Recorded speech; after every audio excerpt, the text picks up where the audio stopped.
உங்களுடைய பேர் என்னங்க? எங்கேருந்து வரீங்க? என்ன தரவரிசை எண்? என்ன துறையை தேர்ந்தெடுத்திருக்கீங்க? என்னோட நேம் நீத்திகா. தஞ்சாவூர்லேருந்து வரேன். ஓவரால் ரேங்க் வந்து 800. இப்போ நான் எடுத்து வந்து ஸ்கூல் எஜுகேஷன் எடுத்திருக்கேன். என்ன படிச்சிருக்கீங்க? எப்படி டிஎன்பிஎஸ்சிக்குள்ள வந்தீங்க மேம்? இன்ஜினியரிங் படிச்சிருக்கேன். ஸோ ஹஸ்பண்ட் ஆல்ரெடி கிளியர் பண்ணியிருக்காங்க 2019ல். ஸோ அவங்க கைட் பண்ணதை படித்து நான் வீட்டில் இருந்து படித்தேன். இப்போ 2019லேருந்து இப்போ நிறைய சிலபஸ் மாறிடுச்சு இல்லையா? என்ன மாதிரி ஹெல்ப் பண்ணாங்க அவங்க படிக்கிறதுக்கு உங்களுக்கு? அது கொஞ்சம் நிறைய ஆன்லைனில் பார்த்துக்க வேண்டியதாக இருந்தது. நான் கிளாஸ் போகல எங்கேயும்.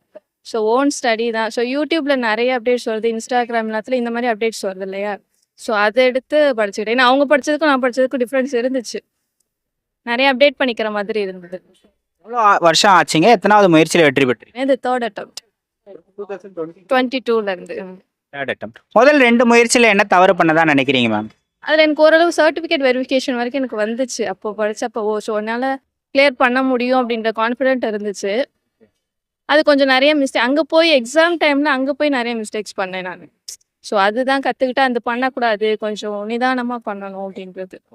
இப்போ தோக்குறதுலேயே கிட்ட வந்துட்டு இப்போ சர்டிஃபிகேட் வெரிஃபிகேஷன் வரைக்கும் வந்து தோத்தா ரொம்ப வலிக்கும் இல்லையா? அதை எப்படி கடந்து வந்தீங்க மேம்? அதுதான் நம்ம இவ்வளோ தூரம் வந்துட்டோம், இதுக்கப்புறம் போக முடியுன்ற கான்ஃபிடென்ட் எடுத்துக்கணும். ஸோ நம்ம இவ்வளோ தூரம் வந்துட்டோம், நம்மளால முடியாது அப்படின்னு பேக் போகாமல் முடியும் அப்படின்ட்டு இன்னும் ட்ரை பண்ணால் இன்னும் முன்னாடி வந்துடலாமே அப்படின்ட்டு நம்ம கான்ஃபிடென்ட்டாக எடுத்துகிட்டு படிக்கணும். இப்போ நார்மலாக ஒருத்தவங்க படிக்கிறதுக்கும் கல்யாணம் ஆகிட்டு ஹவுஸ் ஒய்ஃபாக இருந்து குழந்தைய வச்சுக்கிட்டு வீட்டு வேலை செஞ்சுட்டு படிக்கிறது கஷ்டம் இல்லையா? எப்படி மேனேஜ் பண்ணி படிச்சீங்க மேம்? ரொம்ப ஸ்ட்ரகிளாக இருந்துச்சு. அதுதான் அது மேரேஜ் பண்ணிட்டு படிக்கிறதுங்கிறத விட குழந்தைய வச்சுட்டு ரொம்ப ஸ்ட்ரகிளாக இருந்துச்சு. ஸோ இருக்கிற டைமில் படிக்கிற மாதிரி இருந்தது. அது விடாமல் கண்டினியூவாக படிச்சுட்டே இருந்தேன் நான். அந்த கன்சிஸ்டன்சிங்கிறது ரொம்ப முக்கியம். ஸோ கால் ஃபார் வந்தால் தான் படிக்கணும் அப்படின்றது இல்லாமல் ஸோ அப்பப்போ டைம் கிடைக்கிறப்ப எடுத்து அதை பார்த்துட்டே இருக்கிற மாதிரி இருக்கணும். தமிழ் நீங்கள் எந்த மாதிரி படிச்சீங்க? என்ன சோர்ஸ்லாம் படிச்சீங்க? அவுட் சோர்ஸ் எதுவும் படிச்சீங்களா? அதை பற்றி சொல்லணும். தமிழ் வந்து பழைய புக்ஸு நியூ புக்ஸ் ஃபுல்லாக கவர் பண்ணிட்டோம். ப்ளஸ் வந்து சிறப்பு தமிழ் கவர் பண்ணியாச்சு. அதுக்கப்புறமும் வந்து நிறைய ஆன்லைனில் வர்றது தான். ஸோ மரபு தொடர் இது எல்லாமே வந்து டெலகிராம், இன்ஸ்டாகிராம் எல்லாத்துலேயுமே மரபு தொடர் இது எல்லாமே நிறையா வருது. அந்த மாதிரி எது எக்ஸ்ட்ரா இருக்கோ புக்கில் இல்லாதது இருக்கோ அதெல்லாம் அந்த மாதிரி எடுத்து கவர் பண்ணேன். மேக்ஸ் எப்படி படிச்சீங்க ma'am? Maths first school books ஃபுல்லாக கவர் பண்ணிட்டேன். டாபிக் வைஸ் ஃபுல்லாக கவர் பண்ணிட்டேன். அதுக்கப்புறம் சேம் தான் யூடியூப் சேனல் அந்த டாபிக் இப்போ ரீசனிங் நிறையா இப்போது கேட்டிருந்தாங்க. ஸோ சிலபஸ் மாற்றும் போது ரீசனிங் நிறையா அப்படிங்கும்போது அது பார்க்குற மாதிரி இருந்துச்சு. சிஎஸ்ல 6 யூனிட் இருக்குல்ல, எதுக்கு முக்கியத்துவம் கொடுத்து படிச்சீங்க? குவாலிட்டி முக்கியத்துவம் கொடுப்பேன் ரொம்ப. ஏன்னா கொஸ்டின்ஸ் கொஞ்சம் நிறையா வரும். அது கொஞ்சம் நிறைய இன்ட்ரெஸ்ட்டாக படித்தா அது கொஞ்சம் பிடிச்சிரும் அந்த சப்ஜெக்ட். ஸோ குவாலிட்டி ரொம்ப இம்பார்ட்டன்ட் கொடுப்பேன். History and quality. என்ன சோர்ஸ் படிச்சீங்க? அதுக்கும் ஸ்கூல் புக்ஸ் தானா இல்லை வேற எதுவும் சோர்ஸ் படிச்சீங்க? புக்ஸ் தான் அது படித்தேன். ஸ்கூல் புக்ஸ் நான் அப் டு 12th வரைக்கும் ஃபுல்லாகவே கவர் பண்ணேன். 10th வரைக்கும் இல்லாமல் 12th வரைக்கும் இருக்கிற எல்லாமே படித்தேன். நோட்ஸ்லாம் எடுத்து படிச்சிங்களா இல்லை டைம் இல்லையா? டைம் இல்லை, நோட்ஸ் எடுக்க எனக்கு சுத்தமாக டைம் இல்லை. எடுக்கலான்னு எடுக்கும்போது உனக்கு 1 பேஜ் 2 பேஜ் தான் எடுக்க முடியும். குழந்தை இருக்கனால எனக்கு டைம் இல்லை. ஸோ புக்லேயே அப்பப்போ அப்டேட்ஸ் எல்லாமே அதிலே நான் நோட் பண்ணி வச்சுப்பேன். வேறு என்னென்ன எக்ஸ்ட்ரா அந்த அந்த டாப்பிக்கை பொறுத்து என்ன அப்டேட் இருக்கோ புக்லேயே அது எல்லாமே எழுதி வச்சுப்பேன். ஓகே.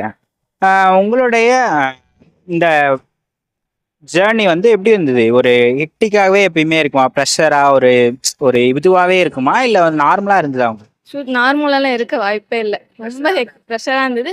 ப்ளஸ் எனக்கு கல்யாணம் ஆகி குழந்தை இருக்கிறது எனக்கு இன்னும் ரொம்ப ப்ரெஷராக இருந்துச்சு. ஸோ டைமில் விட்டுறலான்னு முடியல அப்படிங்கும்போது இவ்வளோ தூரம் படிச்சிட்டோம் விடக்கூடாது, முடியும் நம்மளால அப்படின்னு இருக்கிற டைமில் ரொம்ப ஹெக்டிக்காக தான் இருந்துச்சு. ஃபேமிலியிலலாம் சப்போர்ட் பண்ணாங்களா படிக்க? ஃபேமிலியில் ஹஸ்பண்ட் ரொம்ப சப்போர்ட் பண்ணாங்க. ஸோ வீட்டில் குழந்தை பார்த்துக்க வேறு யாரும் இல்லை, இன்லாஸ் யாரும் இல்லை. ஸோ நானே பார்த்துக்கிட்டு பண்ணிக்கிற மாதிரி இருந்தது. நீங்கள் இப்போ செல்ஃப் டவுன் ஆனால் எப்படி மோட்டிவேட் பண்ணிப்பீங்க உங்களை? சேம் திங் தான். நான் ஃபஸ்ட்டு எழுதுனதுக்கப்புறம் அதை வச்சே நான் மோட்டிவேட் பண்ணிட்டேன். ஃபஸ்ட்டு எனக்கு எழுதும்போது ஒரு 6 மந்த் படித்தேன். எனக்கு அப்பயே அந்த அளவு எழுத முடிஞ்சுது, பண்ண முடிஞ்சுது. என்னால் முடியும், நானே பண்ணிக்கிறது. எக்ஸாம் ஹாலில் எதுவும் மிஸ்டேக் பண்ணீங்களா மேம்? கண்டிப்பாக பண்ணேன். அந்த பதட்டத்தில் வந்து நிறைய தெரிஞ்ச கொஷின் ஒரு 5, 10 போது தப்பு பண்ணிகிட்டே தான் இருந்தேன் நான். 2 எக்ஸாம்லேயும் பண்ணேன், இந்த எக்ஸாம்லேயுமே கொஞ்சம் கொஞ்சம் வந்துச்சு. இது குறைச்சிக்கிட்டேன். அதை ஃபஸ்ட் எக்ஸாமில் 10 அந்த மாதிரி அதை அப்படியே குறைச்சிக்கிட்டேன். அந்த பதட்டத்தை கண்டிப்பாக குறைச்சிக்கணும். ப்ரிப்பரேஷன் முக்கியம் இல்லை, அங்கே போய் நம்ம எப்படி பர்ஃபார்ம் பண்ணுறோம் அப்படிங்கிறது ரொம்ப இம்பார்ட்டன்ட். எப்படி எந்த ஆர்டரில் எழுதுவீங்க மேம்? கொஸ்டின்ஸ் 1 to 200 தானே? தெரிஞ்ச கொஸ்டின்லாம் ஃபஸ்ட்டு எழுதிட்டு தெரியாத அப்புறம் வச்சுப்பீங்களா? இல்லை தொடர்ச்சியாக எழுதிட்டே போயிடுவீங்களா? ஃபர்ஸ்ட் தமிழ் தெரிஞ்சது தெரியாது ஃபுல்லாக தமிழ் ஃபுல்லாக கம்ப்ளீட் பண்ணிடுவேன். தமிழை பின்னாடி வச்சுட்டோம்னா அது திரும்ப வந்து பார்த்தாலும் புரியாது. ஃபர்ஸ்ட்டு 100 கொஸ்டின் தமிழ் ஃபுல்லாக கவர் பண்ணிட்டு தான் அடுத்தது போகும். ஸோ ஆர்டர் படி தான் போவேன். இடையில விட்டு விட்டு போகக்கூடாது. இப்போ ரீசனிங் அது மாதிரி போகிறோம், ஆப்டிடியூட் போகிறோம் அப்படின்னா திரும்ப இது விட்டு போயிடும். தமிழ் ஃபுல்லாக முடிச்சுட்டு நெக்ஸ்ட் வந்து ஜிஎஸ் ப்ளஸ் ஆப்டி ஃபுல்லாக அப்படியே கண்டினியூவாக போட்டுருவோம். மொபைல் டிஸ்ட்ராக்ஷன் இருந்திருக்கா உங்களுக்கு படிக்கிற காலகட்டத்தில்? கண்டிப்பாக இருந்துச்சு. அது என்னன்னா இப்போ நம்ம இன்ஸ்டாகிராம், யூடியூப் யூஸ் பண்ணும்போது நம்ம டிஎன்பிஎஸ்சி அப்டேட்டடாக பார்க்கும்போது நமக்கு ஃப்ரீக்வெண்ட்டாக அது தானே வருது. ஸோ வேற பார்க்க போனாலும் நமக்கு இது ஒன்று வரும்போது டைவர்ட் ஆகிறது டக்குன்னு இதுக்கு வந்துருவோம் நம்ம. ஹவுஸ் ஒய்ஃப் நிறைய பேர் படிக்கிறாங்க. நிறைய பேர் நம்ம சேனல் பார்க்குறாங்க. அவங்களுக்கு என்ன ஆலோசனை சொல்லுவீங்க படிக்கிறதுக்கு? சேர்ந்து நம்மளால முடியாது, குழந்தை இருக்கு, வீட்டு வேலை இருக்கு அப்படின்னு இல்லாம நமக்கு அதுக்குன்னு ஒரு டைம் நமக்குன்னு கிடைக்கும். ஒரு 1 hour 2 hour கிடைச்சாலுமே அதில் வந்து நம்ம விடாம படிச்சுக்கிட்டே இருந்தா கண்டிப்பா வின் பண்ணலாம். விடக்கூடாது. Consistency is more important. இந்த மூமெண்ட் எப்படி இருக்கு? ஆர்டர் வாங்கிட்டு வந்தீங்க, ஃபோட்டோ எடுத்திருப்பீங்க, எப்படி இருக்கு மேம்? ரொம்ப ஹாப்பியா இருக்கு. இங்க எடுக்கணுங்கிறது நம்ம இது வேற யாராவது எடுக்கிறத பார்க்கும்போது நமக்கு ரொம்ப சந்தோஷமா இருக்கும்.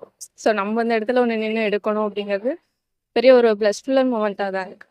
யாருக்கு நன்றி சொல்லணும்னு நினைக்கிறீங்க இந்த பயணத்தில்? கண்டிப்பா என் ஹஸ்பண்டுக்கு. Yes God. கடவுள் அது ஒரு பிளெஸிங்ஸு. ஹஸ்பண்ட் ரொம்பவே சப்போர்ட் பண்ணாங்க. அது ஆஸ் ஃப்ரெண்ட்ஸ் இப்போ லாஸ்ட் டைம் இந்த டைமில் வந்து சிவி வரைக்கும் வந்து கிடைக்காம போனவங்களா இருப்பாங்க. அவங்களுக்குலாம் நீங்கள் என்ன மெசேஜ் சொல்லுவீங்க? அவங்க இன்னுமே அவங்க சீக்கிரம் மோட்டிவேட் பண்ணிக்கலாம். ஸோ ரொம்ப ஒரு கொஞ்சத்துல தானே போயிருக்கு. அந்த கொஞ்சம் நம்ம வந்து நம்மளால முடிஞ்சா கொஞ்சம் ஒரு 2, 3 மார்க்ஸ் ஒரு 5 அவ்வளோதான் போயிருக்கும். அவ்வளோ கொஷின்ஸ்ல தான் போயிருக்கும். இவ்வளோ வந்தா நம்ம இன்னும் கொஞ்சம் ஸ்டெப் எடுத்தோம் அப்படின்னா கண்டிப்பா முன்னாடி போயிடலாம் அப்படின்றது கண்டிப்பா அவங்க நினைச்சுக்கணும். நன்றி, தேங்க்யூ மேம்.